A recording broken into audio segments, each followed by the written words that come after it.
Good morning. My name is Nick Gage, and I've been the proud CEO and president of the Morgan Hill Chamber of Commerce. On behalf of our entire team, I'd like to welcome you to the Morgan Hill Chamber of Commerce's BizDev series of educational workshops. You know, the goal of our educational series of workshops is to inform and to educate our business owners and consumers on today's relevant topics of discussion that impact them both today and in the future. Today, we are excited and pleased to have on our workshop series the leadership team of Amare Real Estate Services, located in the very heart of our downtown district, to help us better understand the recent findings of the NAR settlement and its relevant impact to both sellers and buyers. So with that as a brief introduction to today's session, it is my honor to present Victoria Attanasio, broker owner of Amare Real Estate Services, and her team of seasoned realtors, Cindy Dominguez, Jill Toler, and Justin Dougherty, to bring us up to speed. With that, please welcome Victoria Attanasio, friend, colleague, and mentor, to kick off the session. Victoria, welcome to the microphone. Thank you so much, Nick, and to your team as well. We're really happy to be here. When we first started talking about doing this webinar, there was a lot of news circulating regarding the National Association of Realtors lawsuit and impending settlement. That settlement has been postponed to mid-August. However, we at Amare are already incorporating some best practices, anticipating some new requirements that will be most likely required of all realtors nationally, not just in California. So I want to start by telling you just a brief overview of what the lawsuit is about. It was originally filed in another state. There have been a lot of copycat lawsuits, but the gist of it is it's a class action lawsuit really focused on agent compensation, commissions, and what was considered price fixing. So that being said, there will be some new requirements of your agents when you are buying or selling, and how they care for their clients. But I really wanted to start, and anybody chime in here, you can always add to what I'm saying. Yeah. This team is amazing. I'm so lucky to have them all and thrilled to have them with me today. So we're going to start with what is not going to change. So what is not changing? There are some basic principles in real estate, and first of all, commissions, compensation has always been negotiable. Every aspect of it. When you sign a listing, compensation is in that agreement and it is negotiable. It is also disclosed in the listing what will be offered out to a buyer's representative. That may be changing, which is fine. But the commissions on both sides have always been negotiable, so that is never going to leave our industry. Another thing that is very true, but not always noted as such, is without buyer's funds, nobody gets compensated and no seller receives any revenue. So largely, the buyer's funds have always been going to compensation. So we have some new forms coming out that the rest of the team will speak about that specifically address this. But the fact that without buyer's funds, no commissions get paid, nothing happens. That never changes. Nope. Negotiation is not something that should happen after you're in contract. So it should happen before you are in contract with the listing, and on the buyer side, before you are in contract on a purchase. So any kind of compensation question should be asked and answered well before that. And it's very important that you are working with a professional that's able to answer all of your questions and concerns, and that is able to serve your needs and really show up as your expert on the selling side and on the buying side. So that being said, let's move on to what will change. And Jill, I'm going to have you cover this. So what will change? Really, we don't know everything. We don't know the full scope of the changes yet. because it hasn't been settled in the courts, right? The judges have to sign off on the settlement. So until that is completely signed off, we don't know what the full impact will be. What we do know is there will be new forms, and We love our paperwork. yes, we Yes. love our paperwork. If you know anything about real estate, you know we love forms. And the California Association of Realtors just released this week, or was it last week? Recently, 19 new forms. Yes. And some of those forms, most of those forms are for buyer representation. Yeah. And the listing agreement. and the listing agreement. And they all talk about compensation and their broker advisory compensation, buyer broker compensation, and among others. And the residential purchase agreement is updated, just to name a few. So we have updated forms which buyers must review when they are engaging a realtor. This is the thing. The timeline is a moving target. Originally, this was going to happen in May, and then it got pushed to June, and now it's August. And who knows if August is the real date? It may be pushed again. We don't know. You know, we are just here to take the news as we receive it and digest it and put it out. So as soon as the requirements are provided to us from all of our local, state, and national boards, we push it out to all of our people. And we are very well connected to the local, state, and national boards. Which is great. Yes. And I know that in your personal practice, Jill, you always use buyer representation I do. forms as I a do. matter of disclosure. I have been using the buyer representation forms for over a year, right? Actually about a year and a half. And I find that it removes any ambiguity. Yeah, we don't like surprises in real estate. No, No surprises. no, it removes any ambiguity in what my role is as your realtor in representing you as your buyer's agent. What is my role? How do I represent you best? That is the purpose of that form. So that form's been updated and changed quite a bit, but it still puts out what my responsibilities are to you as a buyer and what your responsibilities are to me as your agent. So I have another question. Yes. I know that you are very active on all of the boards. Cindy, you've also been active on the boards as well. But you're now the president-elect for our local board. For the South County board. South County. So in your meetings, have you been told to expect that before you can show a home, unlock a door, a buyer will need to Sign a acknowledge form? this form? Yes. Yes. Okay. Yes. So effective last week, a buyer needs to sign a form. Yes. Okay. So basically, if Cindy came to me and said, Jill, I would like you to help me buy a home. Yes. I would like you to show me this home.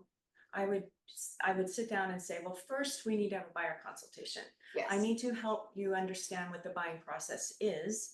And if she said, oh, no, I don't really want to go through all that. I just want to see the house.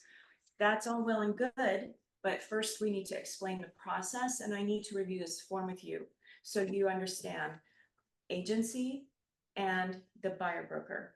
And that's a big difference when before we would just meet them buyers at the house. At the house. So that is one of the biggest changes that has come out of this lawsuit. It was a little Yes. more loosey-goosey. Yes. So I think in having these meetings, consultations, buyer coffee chats, however you want to call it, it's important for the consumer to know that it's not the individual agent requiring this form. This is now state law. Will be state law in many states. And it actually is a consumer protection piece of information. Yes.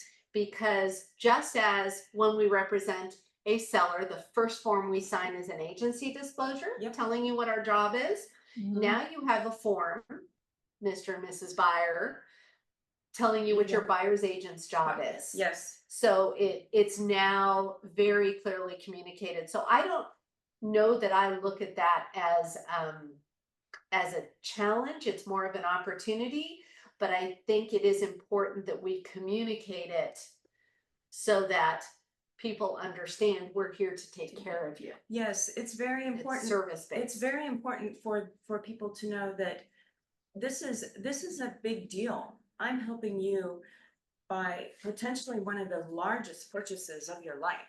Yeah, And you want to make sure that I am qualified and I know what I'm doing, mhm, and we are going to have a good working relationship together.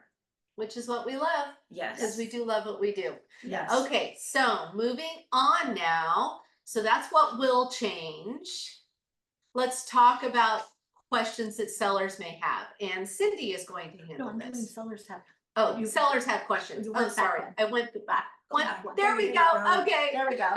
And then it says, could the lawsuit affect my home value? What do you think? No, the lawsuit is not gonna affect your home value at all. Okay, This is more of how agents got paid. It's not gonna affect any of that. that's good news. And what are the anticipated changes in selling process? The only thing, there's not really gonna be any changes on the listing end, because it's the way the forms are gonna state is that the buyers are gonna pay for the buyer's agent, the sellers are gonna pay for the seller's agents. There is gonna be some forms that the buyer agents could request the seller to pay the buyer's compensation. And that will be on a case-to-case basis and how we're gonna go through this. And that's how agents are gonna get So it's compensated. negotiable. Totally negotiable. Still, And it's part of the negotiation on purchasing the house. So I don't see any difference in when sellers are selling their home. So let me ask a question then. When you are negotiating your listing agreement with your seller, would you say to the seller, I would recommend that you pay the buyer compensation? I would recommend, because you can't do this for free. Mhm. Buyers are not gonna be working for free. I would A buyer's recommend agent. it, buyer's agent. I would totally recommend that. and a good professional is obviously like compensated. Compensated, Yes. yes, Okay. and they have to, they're only gonna be compensated on the amount that's on the buyer's broker's agreement that you have with the buyer, and whatever that portion is, and that has to be related to the sellers at that time, when this all changes. But yes, but that we have to remember, the sellers are not gonna get any money until the buyer comes with all their funds, so Right. So it's all part of that negotiation Negotiation. of the contract. all part of it. Okay, so how do you think, when everything is settled and we have the law finalized, how do you think it's going to trend in our market? Because the way it's always been is you sign a listing agreement, it has a set percentage on there. In the listing agreement, it discloses an amount from that set percentage that's going to be offered out to the buyer's Buyer's agent. agent. So I believe that part's going Going away. away. Yes. So we have, I think there's a gray spot here because we don't know exactly what the forms are saying Right. to relay that to the Mhm. sellers or to the buyers, and how to prepare ourselves. and how to Yes. prepare, because it is going to be a learning curve for all of us, Mhm. for buyers, sellers, and agents, because this is a huge change that has come in our industry. Right.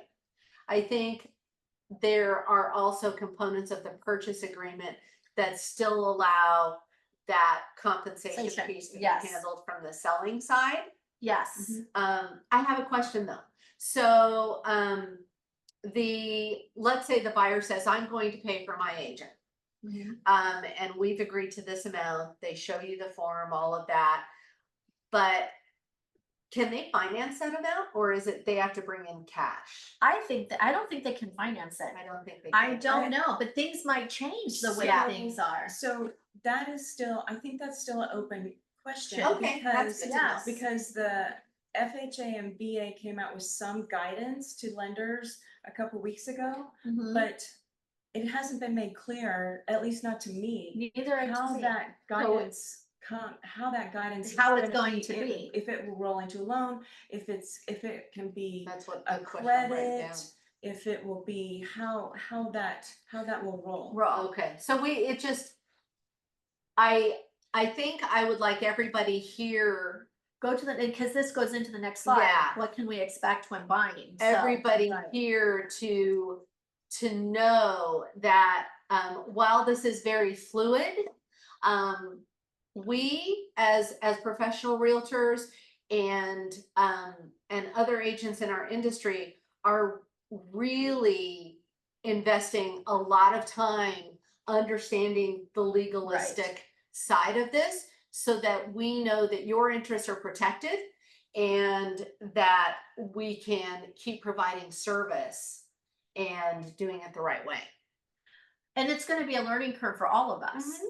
So, and will it, as the question is, will it cost buyers more to buy now? Do I need to pay an agent compensation? We still don't know this. We don't know that, but those are very good questions. Like, as Jill, you just alluded to, can it be rolled into the loan? Originally, when we were hearing the parameters of the settlement, the answer to that was no, which means if a buyer, especially in California, where our prices are what they are, if a buyer is having to come in with an extra amount of cash, that's coming from money that was probably going to go towards their down payment or their purchase price. Yes. If they can now roll it into the loan, and if we do see rates go lower, then this will probably have a very minimal effect. I do think that we do run the risk of some buyers working directly with a seller's agent versus having their own exclusive representation. Thoughts? So, yes. Okay. I agree. I foresee some buyers saying, I'm not going to have my own agent. I'm just going to go direct to the seller's agent. Yeah. However, when I sign a listing agreement with my seller's agent, my fiduciary responsibility is to the seller, not to the buyer. So is my best interest in the buyer at that point? Yeah. Representing him? Yeah. No, because I'm going to get the best thing I can For my for seller. my seller. Right. And a lot That's of the job. buyers, That's the job. and a lot of buyers don't understand that. They think that they can get a better deal if they work with the listing agent, that they're gonna give them some inside news. And that just doesn't happen. Right. It doesn't happen. It just doesn't. I mean, there are some agents that are like, oh, sure, I'll help you. I'll get you the best thing. But really, their fiduciary responsibility is first and foremost to their seller. And a seller's agent job is to sell the home in the smoothest manner for the highest possible price. The buyer's agent's job is to acquire the home for their buyer for the best value. The two don't line up unless you create with the agents a win-win. Yes. Correct. So it is just one of the roads we walk. It's like, you know, you It's a have balancing the act. scales of justice. Mhm. This is the scales of real estate. Yeah, it is. Yes. That's a really good way Yes. of putting it. That's a really good way of putting it. If I may, because I'm going to go back Please. over in plain speak, kind of, hopefully in your voice as the viewer, go back over what I'm to understand my colleagues explaining, because you're watching them speak a language that they speak fluently, which is why we're useful to you. So this little bit of the conversation here is, none of us want to pay for anything that we're doing. We're all looking for the best deal, of course. But what you need is somebody that knows every in and out to help guide you through all of this, because it's a lot. It even just sounds like a lot here listening to it now, and we understand it. So when they're talking about fiduciary responsibility, people do dual represent on deals. I've heard of this happening. Certainly parties can walk away happy. But now that there is this looming cloud of negotiation where, well, why should I have to pay for this and why should I have to pay for that? Negotiation is one of the things that isn't changing. So that will be for you all to negotiate with your trusted representation. I think that's the most important takeaway from all of this, because really anybody wants to know about the lawsuit is, what am I paying? who am I paying it to? Where's it coming from? Yeah, And exactly. so That's a really Exactly. good point. Yes. these ladies here all have the answers, and they're spoon feeding it to me more and more because, like they mentioned, it's being a moving target. The answer is what will change everything all the time, which is why they're constantly staying on top of learning what changes as it changes. She sits on the board, and she is from week to week now have new things that she's having to assimilate. So that's hopefully what we're doing here in the webinar, is just helping to dispel the grandiosity of the world of real estate paperwork into, here's how we're going to help you do it. Right. You're going to have to do it. Here's how it goes now. And here's how we're going to help you. Yes. I Yes. think that's really well put. Yes. I think really what I want everybody to take away. There's everybody's contact information. Yes. This amazing team. Yes. I love you. Really what I want any viewer or any consumer to take away is, for me, this business has always been about good faith and Yes. service. Yes. Yes. And we show good faith, we receive good faith. And it's that way between a buyer and a seller as well. Mhm. It's the spirit of homeownership. And I do not think that is ever going to go away. Some purchases and sales may prove a little more like growth opportunities, but that's okay. We're here to Yes. grow too. Yes. But I don't think that will ever change. And I know from our perspective, as a team, we are wholly focused on the service side of this and Yes. making sure that we are so well informed. And I know that I like throw a lot of information at all of you. And I mean, we have our second legal update in Tomorrow. a week tomorrow. Yeah. And just in an effort to really stay on top of this. So, Yeah. are there any questions that we can answer? Look in the chat. Let me see. While they're looking for those, I think that another thing that we'll notice will change will be how you observe your representation representing you. Right. I think that now that money is more in the forefront and it's to be discussed who's paying what and how much somebody is worth, which of course is situational, Right. you'll start to see where maybe you were mishandled in the past and where you would want to be properly handled in the future. Mhm. And that would be where you come to us. Yes. Yes. Good job. Nobody Nice. says it better than Justin. Yes. Nobody. Yes. That's awesome. And I don't see any questions. Kylie, Lori, do we see anything?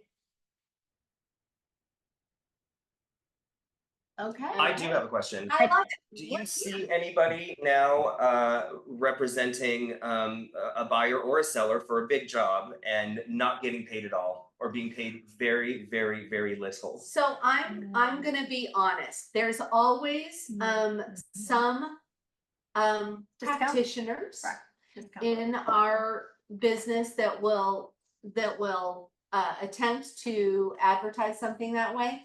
I rarely see it actually close with a discounted situation. And again, quality professionals get paid for their work. Our clients are quality professionals. They get paid for what they do. While that compensation is negotiable, I do not see a situation where somebody just does not receive compensation. Yeah. It's also a very relational business. So we here work primarily by referral. So while we are shop on the corner, we get to meet lovely members of the community that we may have not met before. But then we develop and we spend a lot of time and energy making sure that that relationship is good for everyone. Yep. So I think to have the conversation of value is, I think it's always happened. I think it's now going to happen in a more formal fashion, Sure. which is okay. That's fine. And that should not be scary to anyone. I think peace of mind is worth its weight in gold, isn't it? Yes, it And is. to have somebody that knows Yeah, 100% what you need, exactly. and for everyone's safety too. I mean, Huge, Yes. huge. that's what Safety the is buyer's really brokers important. agreement is squarely based on, is making sure that everything's on the up and up. You know what I mean to you, you know what you mean to me, Yeah, and we're all moving forward that way. I love that. Yeah. I love it. Exactly. I think another thing that we may run into. So there's going to be some data entry fields going away from the MLS Yes. in August. And when I look at a listing on the MLS now, it shows me a buyer's compensation percentage, whatever that may be. And I actually don't search by that field. I know No. none of us do here. I don't know many good agents that do. No. Some may, I don't know. But that field will be going away, making it truly a negotiation conversation with the seller's representation. Mhm. And I think that's a good thing. I think that is actually what happened to kind of start this lawsuit. Is it looked like everybody was charging the same set amount. There was no deviation, and it was not possible to change that amount. It's always been possible to change the amount, but the appearance was not such. I don't think there was a lot of educated No. agents that understood that. That's why the lawsuit came up. I agree. Yeah. And we as agents also have to be willing to have those conversations. Somebody would like to ask about compensation. Awesome. Let's have a chat. Yeah. I think the number one complaint I've heard since working in real estate is lack of communication. That's Often huge. people feel they're not being communicated with. That's huge. Yeah. And And that's I mean, unfortunate. for anybody that's listening, I'll be the one to tell you that you'd be hard pressed to get anybody off your back. We The love to communication is communicate. open. We love to communicate. That's So, right. Okay, I Excellent. think that's it. Anyone have anything else to add? No. Okay, I think that is it on this topic. We're really looking forward to sharing other information about what we are so grateful to get to do in this wonderful business. So look forward to more educational webinars. Well, Victoria, on behalf of the Morgan Hill Chamber of Commerce, I'd like to thank you and your entire team for a very enlightening session. And you know, some of my lessons learned here, I'm trying to look at my notes to make sure that I've got them in order. I mean, the first thing that, as far as one of my takeaways is really still uncertainty still abounds until the settlement is actually signed. And based on that, it's been a very fluid state, and hopefully we'll see a closure to that sometime in September. I truly appreciated the separation of facts versus myths because, again, it not only provides clarity, but also introduces transparency on really what's to come. I was also very proud to hear that Amare Real Estate Services is already looking at this from a go-forward lens, and you're already putting in best practices that you're seeing today that'll have to be employed in the very near future.